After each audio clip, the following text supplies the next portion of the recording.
இப்போ தமிழ்நாடு கிறிஸ்துவ கூட்டமைப்பு சார்பாக வந்து பார்த்தீங்கன்னா நாங்கள் வந்து தாவேகாட்ட வந்து கூட்டணி பேசணும். நான் வந்து துணைத் தலைவர் தமிழ்நாடு கிறிஸ்துவ கூட்டமைப்புன்னு நீங்கள் எனக்கு பேட்டி எடுக்கல.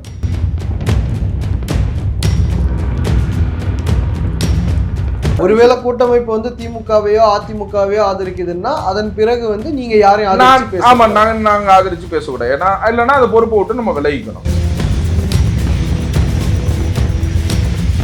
சார் அவர் வந்து தமிழ்நாட்டின் சயின்டிஸ்ட்டு, ஓகேங்களா? அது வந்து அவருக்கு வந்து நம்ம கருத்து சொல்கிற அளவுக்கு நம்ம வந்து பெரிய ஆள் கிடையாது. ஸோ வாய்க்கு வந்ததுன்னா வந்து அரசியல்வாதிகள் வந்து பேசுவாங்க. இப்போ விஜயகாந்த் பார்ட்டிக்கு அந்த ரெஸ்பெக்ட் எனக்கு நான் கொடுப்பேன்னு கேட்டிங்கன்னா 0%. விஜய் எங்க வீட்டு பையங்கிறாங்க பிரேமலதா இப்போ வரைக்கும் கூட. எது வேணா அவங்க சொல்லிட்டோம் சார், அது அவங்க கருத்து சார். நான் தாவேகாரனும் கிடையாது சார், புரிஞ்சுங்களா? நீங்க என் கருத்தை தானே கேட்குறீங்க, என் கருத்தை தான் நான் சொல்ல முடியும். சார் பெஞ்சமினை பற்றி தயவு செய்து பேசாதீங்க. பெஞ்சமின் வந்து கிறிஸ்டியனா? கிறிஸ்தவர் இல்லைங்கிறீங்களா? பேசுறதுக்கு முன்னாடி எதா இருந்தாலும் யோசிச்சு பேசுங்க தயவு செய்து.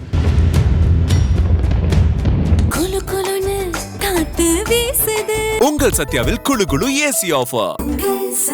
ஆச்சி மசாலா எந்த சமையலும் ருசி தேடும் ரகசியம் 20 ரூபாய். இளைஞர்களின் வாய்ப்புகளையும் திறமைகளையும் உயர்த்தி வரும் ஸ்டாலின் ஆட்சி தொடரட்டும், தமிழ்நாடு வெல்லட்டும். அமமுக பொதுச் செயலாளர் டிடிவி தினகரன் ஒரு வார்த்தை சொல்லியிருக்கிறார். விஜய் தாக்கத்தை ஏற்படுத்துவார் அப்படிங்கிற ஒரு விஷயத்த சொல்லியிருக்கிறாங்க. விஜயோட செல்வாக்கு அக்னாலேஜ் பண்ணியிருக்காங்கன்னு எடுத்துக்கலாமா, இல்லை எப்படி நீங்க பாக்குறீங்க? முதல் முறையாக உண்மையை பேசியிருக்காருன்னு எடுத்துக்கலாம். இல்லை சார், அவர் விஜய் எப்பவுமே புகழ்ந்து தானே பேசுவார். இல்லை, சில பேர் வந்து உண்மையை சொல்றாங்க. நான் வந்து அப்படிதான் எடுத்துக்குவேன். நான் நீங்களே சொன்னீங்க டிடிவி தினகரன் நாங்க தான் கூட்டணியில சேர்த்துக்கல அப்படிங்கிற ஒரு விஷயத்த நீங்க தான் சார். நான் வந்து நான் மட்டும் அது மட்டும் சொல்ல சார். நானே டு பி வெரி ஃப்ராங்க், இப்போ தமிழ்நாடு கிறிஸ்துவ கூட்டமைப்பு சார்பாக வந்து பார்த்தீங்கன்னா நாங்கள் வந்து தாவேகாட்ட வந்து கூட்டணி பேசணும், புரிஞ்சுங்களா? ஃபார் இன்ஃபர்மேஷன் நாங்களே தான் பேசணும். பட் ஆனால் சூழ்நிலை காரணமாக அது வந்து கூட்டணி வந்து கை கூடலை, புரிஞ்சுங்களா? அப்படிங்கும் போது கை கூடலைங்கும் போது நம்ம நண்பர்களாக மட்டுமே இருந்துக்குவோம் அப்படின்றதுல வந்து நாங்கள் கூட்டணி சேராமல் இருந்துட்டோம், ஓகேங்களா? அப்படிங்கும் போது வந்து பார்த்தீங்கன்னா இப்போ நம்ம வந்து பார்த்தீங்கன்னா நடக்கும் நடக்காமல் போவோம், புரிஞ்சுங்களா? எல்லாத்துக்குமே வந்து இது நடக்கணும் இதுதான் கரெக்டு இதுதான் கரெக்ட் இல்லை அப்படின்னு நாங்கள் இந்த வாட்டி அவங்களுக்கு ஆதரவும் சொல்லலை, கூட்டமைப்பான ஆதரவு சொல்லலை சார். ஃபார் யுவர் இன்ஃபர்மேஷன், அதே நீங்க ஒரு இண்டிவிஜுவலா தான் இண்டிவிஜுவலா தான் நான் பேசிட்டு இருக்கேன். நீங்க என்னை வந்து இன்டர்வியூ எடுக்கும் போது வழக்கறிஞர் ஆரோக்கிய சதீஷ், ஓகேங்களா? வழக்கறிஞர் ஆரோக்கிய சதீஷ், நான் வந்து துணைத் தலைவர் தமிழ்நாடு கிறிஸ்துவ கூட்டமைப்புன்னு நீங்க எனக்கு பேட்டி எடுக்கல, ஓகேங்களா? அதே ஸ்டாண்டு தான் இது. நம்ம நண்பர்களாக இருப்போம். தமிழ்நாடு கிறிஸ்தவ கூட்டமைப்பும் அவங்களும் நண்பர்கள். நாங்கள் ஆதரவு இந்த கட்சிக்கும் கொடுக்கல, எந்த கட்சிக்கும் கொடுக்கல. நாங்கள் வந்து நடுநிலையாக வந்து, ஏன்னா this is not a decision of Arokkiya Sathish sir. இதே தான் நான் சொல்கிறேன். ஒரு ஃபாதர் எனக்கு டிசிஷன் எடுக்கக்கூடாதுங்கிறேன், ஓகே, புரிஞ்சுங்களா? இது என்னோட டிசிஷன் மட்டும் கிடையாது. இப்போ ஆரோக்கிய சதீஷ் வழக்கறிஞராக ஒரு பேசுகிறோன்னா வழக்கறிஞராக நான் பேசிட்டு போகிறேன், புரிஞ்சுங்களா? என்னோட நிலைப்பாடு என்ன இருக்குது எதோ இருக்கு. நான் டிடிவி தினகரன் சொல்றது என்னன்னா, விஜயகாந்த் மாதிரி ஒரு தாக்கத்தை ஏற்படுத்துவாருன்னா ஆட்டோமேட்டிக்கா அவர் இன்னொரு விஷயத்தையும் தானே சொல்றாரு, ஒரு இம்பாக்டை கிரியேட் பண்ண முடியும், பட் வின் பண்ண முடியாது அப்படிங்கிற ஒரு விஷயத்தை தானே அவருமே சொல்றாரு. அதுதான் சார் அவர் சொன்னதுல வந்து பாத்தீங்கன்னா ஒரு உண்மையா இருக்கும், ஒரு பொய் இருக்கும். அதனால தான் நீங்க சொன்னதுக்கு நான் ரொம்ப ரியாக்டும் பண்ணல. ஆனா நீங்க சொல்றது வந்து எப்படின்னா சாதகமா உள்ளது இல்ல. நான் வந்து என்ன சொன்னேன், நன்றின்னு தான் சொன்னேன். நான் வந்து ரொம்ப ரியாக்டே பண்ணல. இன்னைக்கு தான் உண்மையா பேசியிருக்காரு என்ன, அதானே பேசினேன். ஒரு நிமிஷத்துக்கு முன்னாடி பேசினேன் ஒன்று அப்படியே. ஏன்னா இந்த மாதிரி ஆளுங்களை நம்ம தூக்கி கொண்டாடக்கூடாது, புரிஞ்சுங்களா? இப்போ நான் பேசினேன் பார்த்தீங்களா, தமிழ்நாடு கிறிஸ்துவ கூட்டமைப்பு தாவேகாவோட பேசிச்சு, புரிஞ்சுங்களா? கூட்டமைப்பு வந்து பேசினாங்க, அது ஒத்து வரல. நண்பர்களாக இருப்போம். இன்றைக்கி நாங்கள் எந்த டயலாக்கும் கொடுக்கல, ஆதரவும் கொடுக்கல, எந்த கட்சிக்கும் இந்த ஆதரவு கொடுக்கல அப்படின்னு சொல்லிட்டு நாங்கள் வந்து இது பண்ணோம். புரிஞ்சுங்களா? கூட்டமைப்பில் நீங்கள் கேட்டிங்கன்னா தமிழ்நாடு கிறிஸ்துவ கூட்டமைப்பு தாவேகாவோட மட்டும்தான் பேசுனீங்களா, மற்ற கட்சியோட மற்ற கூட்டணியோட நீங்கள் பேசுனாங்கனாலும் நாங்கள் பேசுவோம், புரிஞ்சுங்களா? திமுக அதிமுகவோட அதே வேலையில பேச்சு இல்லை. அதாவது என்னன்னு கேட்டிங்கன்னா, கூட்டமைப்புனா என்னன்னு கேட்டிங்கன்னா சார், எங்கள் இதில் நிறைய பார்ட்டிஸ் இருக்காங்க, ஓகேங்களா? எங்கள் இதில் நிறைய கட்சிகள் இருக்காங்க, இயக்கங்கள் இருக்காங்க, சமுதாய இது இருக்காங்க. பார்ட்டிஸே ரிஜிஸ்டர்ட் பார்ட்டிஸே வந்து நம்ம கூட்டமைப்பில் இருக்கிறாங்க. ப்ளஸ் இன்னொன்று பார்த்தீங்கன்னா, இப்போ கூட்டமைப்பை பொறுத்த வரைக்கும் சில திமுக காலங்க கூட எங்கள் கூட்டமைப்பில் இருக்காங்க, அதிமுகவில் இருக்கவங்க இருப்பாங்க, நாம் தமிழில் இருக்கவங்க இருப்பாங்க, புரிஞ்சுங்களா? அந்த மாதிரி கூட்டமைப்பில் எல்லாருமே இருப்பாங்க. இன்னைக்கு பெரம்பூர் தொகுதியில் இருக்கிற ஒரு கேண்டிடேட் கூட எங்க கூட்டமைப்புல இருக்காரு. விஜய் ஏத்து நிக்கிற ஒரு கேண்டிடேட் கூட எங்க கூட்டமைப்புல இருக்காரு, புரிஞ்சுங்களா? அப்படிங்கும் போது வந்து பாத்தீங்கன்னா நாங்க கலந்துரையாடி, ஓகேங்களா, நமக்கு என்ன ஃபீஸிபிள், நம்ம கிறிஸ்துவ சமுதாயத்துக்கு இது கரெக்டா நம்ம கோரிக்கையை யார் ஆமா நிறைவேற்றுவாங்க? நிறைவேற்றுவாங்களா இல்லையா? அப்படி இல்லைன்னா அவங்கவுங்க இண்டிவிஜுவலா இந்த வாட்டி பாத்துக்கோங்க. ஏன்னா எல்லாருமே நிறைய பார்ட்டிஸ்ல, அதனால வந்து பாத்தீங்கன்னா நாங்க கூட்டமைப்புலன்னா அவங்கவுங்க இஷ்டத்துக்கு இந்த வாட்டி பண்ணிக்கோங்க. இந்த வாட்டி நம்ம கேட்டது வந்து அமையல அப்படிங்கும்போது எந்த கட்சியில நம்ம கேட்டதா. ஸோ அவங்க என்ன பண்ணுவாங்க, இப்போ நான் இப்போ let's say for your information, நான் போய் தாவேக்கலா இருக்க 2ஆம் கட்ட தலைவர்கள்லாம் பார்த்து நான் தான் பேசினேன். ஓகேங்களா? அதே மாதிரி திமுகலையும் பேசினாங்க. ஓகேங்களா? அதிமுகலையும் பேசியிருப்பாங்க. இப்போ அதெல்லாம் பேசுறாங்கன்னா நான் இண்டிவிஜுவலா நான் பேசக்கூடாது. கூட்டமைப்பு வந்துருச்சு அப்படின்னா வந்து நான் இண்டிவிஜுவலா நான் வந்து ஒருவேளை கூட்டமைப்பு வந்து திமுகவையோ அதிமுகவையோ ஆதரிக்குதுன்னா அதன் பிறகு வந்து நீங்க யாரையும் ஆதரிச்சு ஆமா பேச நாங்க ஆதரிச்சு பேசக்கூடாது. ஏன்னா இல்லைன்னா அந்த பொறுப்பை விட்டு நம்ம விலகிக்கணும். Okay sir. ஓகேங்களா? அந்த பொறுப்பை விட்டு விலகிக்கலாம். பண்ணிட்டு நம்மளுடைய ஆமா கருத்து நம்ம பொறுப்பை விட்டு நான் விலகிக்கணும். ஓகேங்களா? இப்போ in case I have been push to say சோன்னு சொன்னா எனக்கு அதுல விருப்பம் இல்லை அப்படின்னா பொறுப்பை நான் ரிசைன் பண்ணிட போறேன். இப்போ நீங்களே சொல்றீங்க சார், என்னன்னா டிடிவி தினகரன் சொல்றத வந்து முழுமையா பார்சியலா நம்ம எடுத்துக்கலாமே. இல்ல அதுதான் சார். இப்ப செல்லூர் ராஜு இன்னொரு விஷயம் என்ன இல்ல சொல்றாங்க, விஜய் அவர்கள் இன்னுமே ஒரு நடிகராவே தான் தன்னை காமிச்சுக்கிறாரு எல்லாரும் முன்னாடியும். இன்னமும் அவர் பண்றது எல்லாமே ஒரு நடிப்பு தான் அப்படிங்கிற ஒரு குற்றச்சாட்டை முன்வைக்கிறாரு சார். ஒரே கூட்டணியில இருக்கக்கூடிய 2 தலைவர்கள் வெவ்வேறு கருத்துக்களை சார். அவர் வந்து தமிழ்நாட்டின் சயின்டிஸ்ட். ஓகேங்களா? அது வந்து அவருக்கு வந்து நம்ம கருத்து சொல்ற அளவுக்கு நம்ம வந்து பெரிய ஆளு கிடையாது.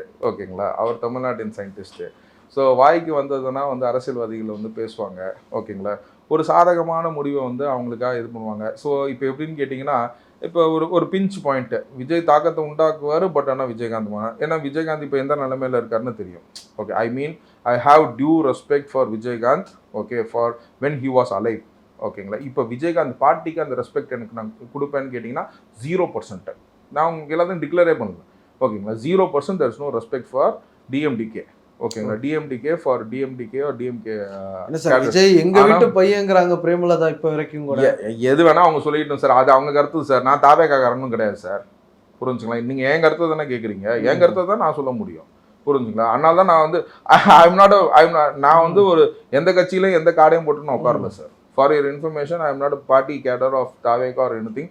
நான் அதை வந்து எல்லா பதிவுலையும் நான் பதிவு செய்யறேங்கிறது உங்களுக்கு தெரியும். ஏன்னு கேட்டிங்கன்னா எங்க நிலைப்பாடு ஒன்று. இந்த நிலைப்பாடு வந்துருச்சு அப்படின்னா நாங்கள் வந்து இருக்க முடியாது அப்படிங்கிறது. ஏன்னா நாங்கள் ஒரு பொறுப்பில் இருக்கிறோம் சார். நாங்கள் பொறுப்பில் இருக்கோம். நாங்கள் பொறுப்பற்றத்தனமாக நாங்கள் பேச முடியாது. புரிஞ்சுங்களா? அதனால நாங்கள் வந்து பேசும் வார்த்தைகளை எள்ளி தான் திணிப்போம். ஓகேங்களா? இப்போ இன்கேஸ் நீங்களும் கேட்டீங்க, இப்போ திமுக சேர்ந்து இருந்துச்சுன்னா என்ன பண்ணிருப்பேன்? நான் ரிசைன் பண்ணிட்டு நார்மலாக இருந்திருப்பேன். Okay sir. புரிஞ்சுங்களா? ஸோ இப்போ கூட்டமைப்புங்கும் போது என்னன்னு கேட்டிங்கன்னா ரிசைன் பண்ணிட்டு வேற அவங்க போய் பேச போறாங்க, எல்லாமே இது பண்ண போறாங்க.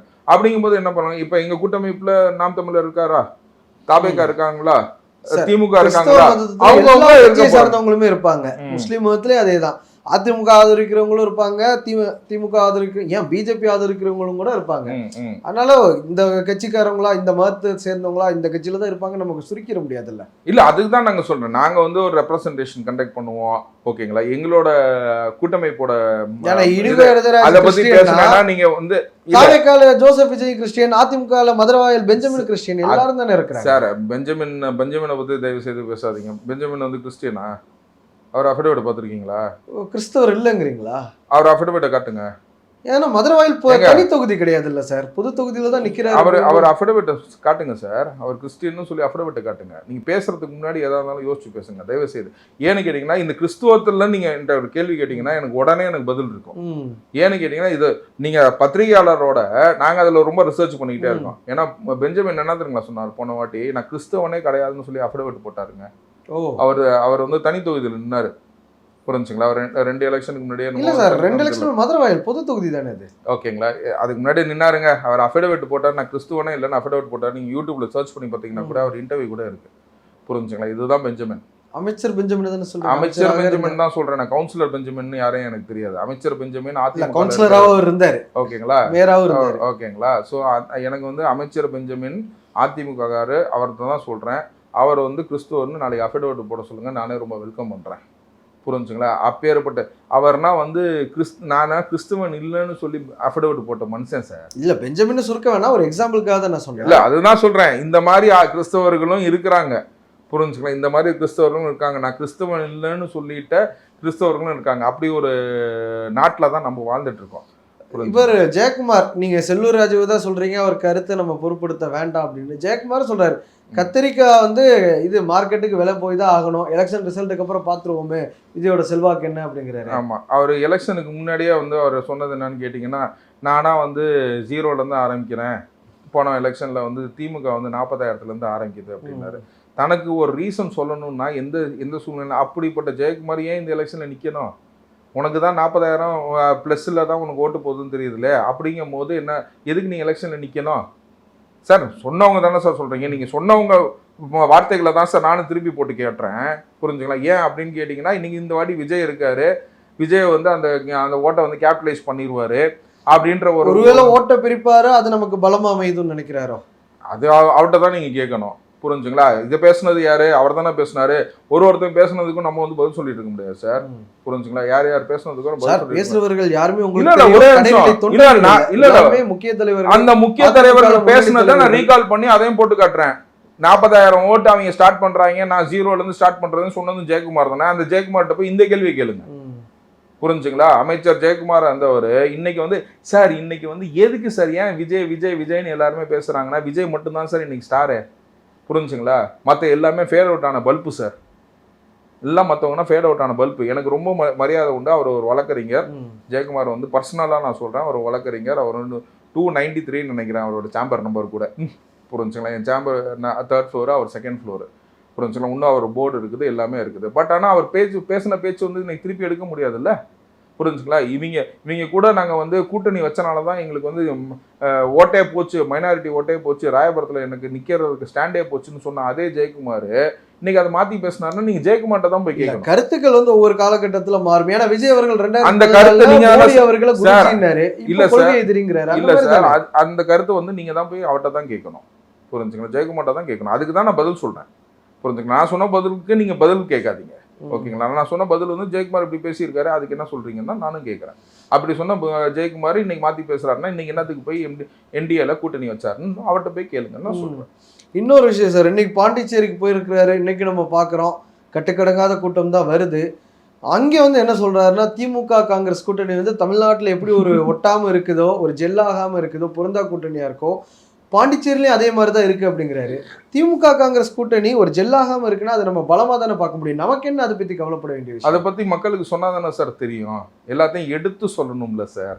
சட்டினி ஊற்றி தானே சார் சொல்லுவார், ஓகேங்களா? அதனால் சட்டினி ஊற்றி காட்டியிருக்காரு, வேறு எதுவும் இல்லை, எடுத்து சொல்லியிருக்காரு. ஏன்னு கேட்டிங்கன்னா 30 தொகுதியிலே வந்து பார்த்தீங்கன்னா போய் நீங்கள் மனு தாக்கல் பண்ணுங்கடா, அதுக்கப்புறம் எதாக இருந்தாலும் பார்த்துக்கலாம் பஞ்சாயத்து அப்படின்னு சொன்ன திமுகவும், காங்கிரஸ் அதுக்கப்புறம் ஒரு பஞ்சாயத்து நடந்து இதுக்கும் ஐ திங்க் இதுக்கும் வந்து சிதம்பரம் அவர்கள் போய் பஞ்சாயத்து பண்ணாருன்னு சொல்லி கேள்விப்பட்டேன். அது உண்மையாக பாண்டிச்சேரியில் ஒரு தலையிட்ட மாதிரி தெரியல. பட் ஆனால் அதுக்கப்புறம் அது காம்ப்ரமைஸ் ஆகி எதோ ஒன்று ஆகி அதுக்கப்புறம் 16 தொகுதி 14 தொகுதின்னு சொல்லி அந்த ஆச்சு, அது என்னமோ ஒன்று போயிட்டு போகுது. ஸோ அது எல்லாமே வந்து பார்த்தீங்கன்னா இந்த big fight is happening between Congress and டிஎம்கேங்கிறது கரெக்டான ஒரு விஷயத்தை எடுத்து சொல்லியிருக்காரு, ஓகேங்களா? விஜய் அவர்கள் வந்து என்ன நடந்துச்சோ அதை எடுத்து சொல்லியிருக்காரு. இது நடக்கலைன்றதை நீங்கள் சொல்லுவீங்களா? இது நடக்கலன்னு சொல்லுங்க, நடந்துச்சு இல்ல, அதுதான் அவர் எடுத்து சொல்லியிருக்காருங்கிற. ஆனா அது வந்து நம்ம ஒரு விஷயமா சொல்ற அளவுக்கு அது பெரிய விஷயமா?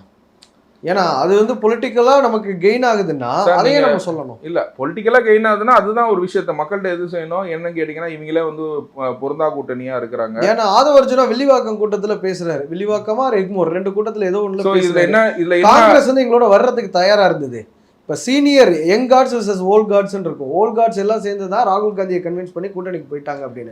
காங்கிரஸ் வராத ஃப்ரஸ்ட்ரேஷன்ல இந்த மாதிரி கருத்துக்களை நம்ம சொல்றோமான்னு சார் நான் உண்மையில இப்பயும் நான் சொல்றேன். அதாவது முன்னாடியே வந்து என்னோட பேட்டிகளை எடுத்து பார்த்தீங்கன்னா தெரியும்.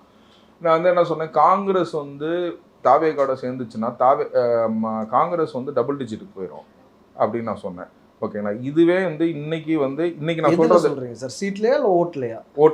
ஓட்லயே உங்க 10% இருக்காங்க சார். ஓட்ல நீங்க 10%ங்கிறது நீங்க வந்து டோன்ட் கம்பேர் வித் போன பேட்டியிலே உங்கள்கிட்ட தான் சொன்னேன்னு நினைக்கிறேன். Don't compare with MLA election with MP election, தயவு செய்து, ஓகேங்களா? இந்த ஆப்பிள் டு ஆரஞ்சு கம்பேர் பண்ணும்போது நீங்க 40 பேரை நிப்பாட்டிடலாம் சார், 10 பேரை நிப்பாட்டிடலாம் சார். தொகுதிக்கு வந்து கரெக்டா 6 பேரை நிப்பாட்டுறது 7 பேரை நிப்பாட்டுறது ரொம்ப கஷ்டம் சார், புரிஞ்சுங்களா? இதுதான் வந்து கால்குலேஷன், புரிஞ்சுங்களா? இந்த கால்குலேஷனில் தான் மிஸ் ஆகும். அதுவும் இல்லாமல் சுற்றி இருக்கிற வேணா வேற ஒரு தொகுதி இங்கே ஒரு தொகுதியாக இருக்கும், பிரித்து நிற்கும் போது உங்களுக்கு டிஃப்ரென்ஸ் ஆகும். நீங்க வந்து இதே தொகுதி 10%ங்கும் போது எம்எல்ஏ எலெக்ஷனுக்கு 10% உங்களுக்கு சொல்ல முடியுமா? ம். 4% தானே? 80 எலெக்ஷன்ல இல்ல சார், எவ்வளவு பர்சன்டேஜ் நீங்க சொல்லுவீங்க? அதுக்கு 4.5% தானே?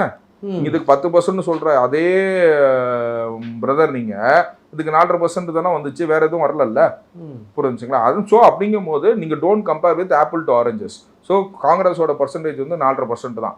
புரிஞ்சுங்களா? 4.5% வந்து 10% ஆயிருக்கும், டபுள் டிஜிட்டா ஆயிருக்கும். எம்எல்ஏக்கு கூட தாவேக்காவோட சேர்ந்துருந்தா. புரிஞ்சுங்களா? இது எப்போ சொன்னேன்னா, சேர்ந்தா அவங்களுக்கு நல்லது, சேராட்டி வந்து அவங்களுக்கு நல்லது இல்லை அப்படின்னு சொன்னது காரணம் வந்து என்னன்னு கேட்டிங்கன்னா, இன்னைக்கு காங்கிரஸ்க்கு ஒதுக்கப்பட்ட சீட்டுங்க எல்லாமே வந்து பார்த்தீங்கன்னா மோராலஸ் மைனாரிட்டி சீட்ஸ் தான். புரிஞ்சுங்களா? அந்த சீட்ஸ் மைனாரிட்டி சீட்ஸ்னால் நீங்கள் அவங்க காங்கிரஸ்க்கு ஒதுக்கும் போது என்னன்னு கேட்டிங்கன்னா, அதில் வந்து ஒரு பெரிய பிளவை வந்து கண்டிப்பாக விஜய் வந்து உண்டாக்குவார்.